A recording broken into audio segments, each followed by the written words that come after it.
proudly wearing their graduate patches on the uniforms. That must mean a lot to you. Yes, it means a lot that our guys come to LSU. Number one priority is graduation, number two, winning championships. Coach, let's open it up for questions. If you raise your shoulders, just let us know who's got questions. All right, in the back here, please.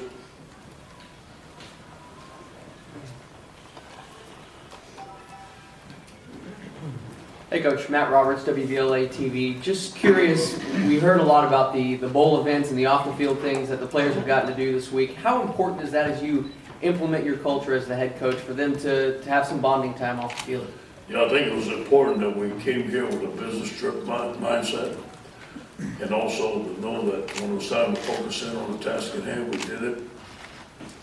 But also I wanted to treat them as young men, give them some freedom to do the things that they want to do, come to Orlando, enjoy the fun things that they have here as a team. I believe as a team, when you go eat together, when you go to Disney World together, when you go to Universal together, it's just as important as practice that we bond together. Our guys have had a great week. You come to a different hotel, different setting, you get closer together. That's one of the themes of our team, one team, one heartbeat. Hey Coach, Jacques Doucet, WAPTV Baton Rouge. Obviously you want to win every game you play, but what are the positives you can take away from winning this game moving forward? Well, first of all, we would have beaten a very good football team. And we want to always challenge ourselves to play against the best. And we think that Louisville is one of the better football teams that we played this year. They give us a lot of challenges, especially on the defensive side. Dave Miranda, who I think is the best defensive coordinator in college football, has worked very hard. I know he has an excellent plan, but it's hard to simulate the speed of Lamar Jackson. So we're going to have to, he's going to make some plays. But this puts us into recruiting. This puts us in the off-season with a positive mindset, and it sets the standard for LSU football, which is to win championships. Over here to the left side. Ron Digital.com, Pastor Kim. Is everybody here that was on the roster for the last game? Anybody left home? Everybody intact? Frank Harris didn't make it because of academics, and we're going to miss him. But it was just strictly because of academics. He'll be back with us in the spring, ready to go. On the right, third row. Hey Coach, Kyle Nash, NGSC Sports, NGSCSports.com. Is there anything you need to do to make sure you don't over-prepare for Lamar Jackson so you don't get beat some other way? Well, we have not practiced every day that we could. I think we had 15 practices. We practiced 12, which we thought was very good. The idea was to keep the team fresh and ready to go. We did not talk about Lamar Jackson and the Heisman Trophy and all that every day. We just went into our scheme, concentrated on us and our technique. Lindsey Scott, a young quarterback from Zachary, is an excellent young man and has done a tremendous job of assimilating him, and he's made some plays on us, so we made it tough.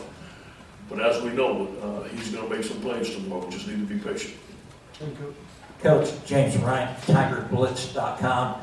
Coach, talk about what it means to you to be the head coach of LSU, being from Louisiana, and how the players have reacted to this. Well, it's been very gratifying.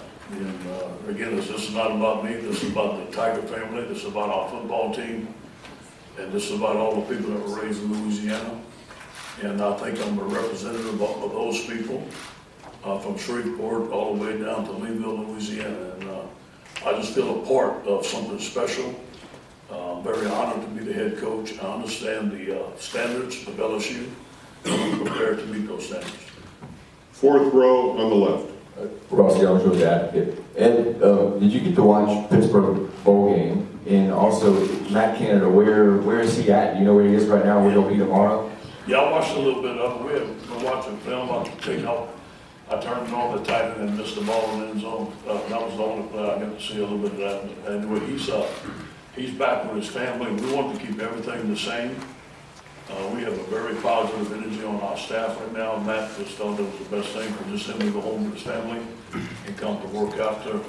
Really, the only changes on our staff has been Carter Blunt is in charge of special teams, and Bobby April is a consultant with us. That's the only change that we wanted on our staff. Done deal? Yeah, that's a natural deal. It is a natural deal, and those thoughts have come across my mind, but I can't let it be a factor. I promised myself, number one, when I got the interim job, I was gonna be the head coach at LSU. And there's nothing that's changed in my demeanor or what I've done, but I understand the magnitude. Now this is my first game, and I'm gonna be judged whether we win or lose. I understand that. But those pressures cannot affect the way I coach or the way our team plays. Alicia? Alicia Delgado with the Orlando Sentinel. With all of those connections to LSU that you just talked about, and now being the true head coach, what would a win mean to you? And are you trying to push those feelings and thoughts to the back of your mind right now? You know, we've done a good job. Obviously, there was a lot of things that could have distracted us this year, and outside of our room. We had a saying that we're going to block out the noise, and I asked the team to block out the noise, and so I need to do that too. This is not about me being my first game. This is about our players. This is about our coaching staff. This is about the LSU family going to play a good Louisville football team and want to win a game. That's all it's about. Coach, far left, TV riser.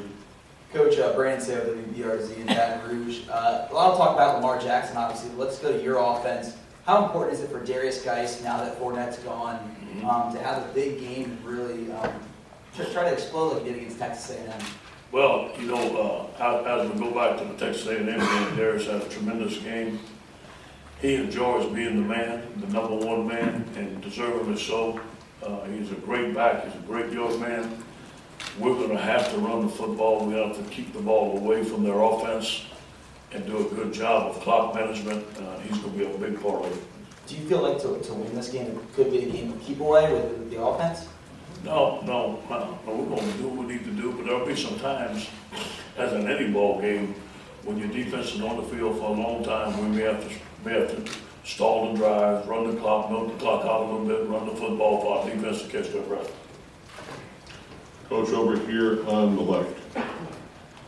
Tim Sullivan, Louisville Courier-Journal. Coach, follow up on Darius Geis. Does his running style lead you to use different blocking schemes or different strategies than it would with Leonard Fournette? You know, you bring up a good point. With Leonard, Leonard was best when he cleared the line. And if you can get Leonard free to a line of scrimmage, he was gone. Darius can make you miss. Darius can run more of a zone running scheme. He has this tremendous cut from left to right. It's obviously on the field. He's a different runner than Leonard. He does different things, and we do have a different game plan for Leonard and for Darius. Any other questions? We've got one in the front row, guys. We can get a mic over here. On each other throughout our career. He brings a lot of passion, a lot of energy. I believe they're the 12th ranked defense in the nation. They're really aggressive. They force you to do some things. They force you to do some things that are outside the box. He's going to show something, do something else different. They have a lot of speed, a lot of athletes on their team. He's a game caller. They're very well coached on defense. I like their defensive line. They're tough, physical, and aggressive. Couple more questions for Coach. Raise your hands, let us know, please. Right here in the front row. Coach, a lot of speculation about your quarterback moving forward next year. You built for the future with a young guy. Where does this game, as far as importance, rank for Danny and moving forward? Yeah, it has nothing to do with it, nothing, because he's been coached by Steve, and Steve's done a tremendous job for us, love him to death. Danny has done a really good job for us, and what's going to happen, like I said before, Matt's going to come in, going to evaluate all the quarterbacks. The thing that I like about Matt Canada is that he adjusts to the specific personnel that we have on the team. So that's going to be his job to figure out the best quarterback and the best offense we can be in. TV riser, Coach, on the left. Coach Daniel Brown, HBS